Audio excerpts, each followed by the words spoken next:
నవరాత్రిలో ఈరోజు 5వ రోజు. అమ్మవారి అవతారం వచ్చేసి శ్రీ మహాలక్ష్మీదేవి, అలాగే శక్తి రూపాల్లో అమ్మవారి అవతారం వచ్చేసి స్కందమాత.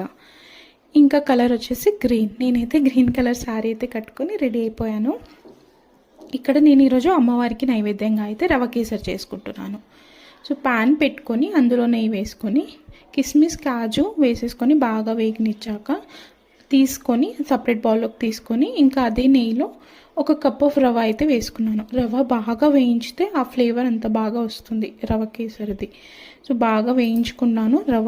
రవ 1 కప్ తీసుకున్నాను కదా. So 3 cups of water boil పెట్టాను సైడ్కి.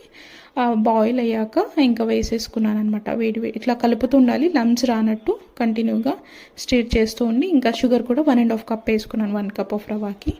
మీకు షుగర్ తక్కువ కావాలంటే 1 కప్ ఈజ్ ఎనఫ్, కానీ టేస్ట్ బాగుంటుంది అంటే ఓకే 1.5 కప్ వేసుకున్నాను నేనైతే.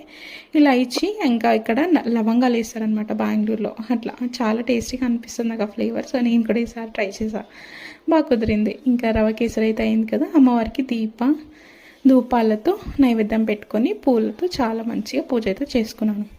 యాదేవి సర్వభూతేషు మా స్కందమాత రూపేణ సంస్థిత.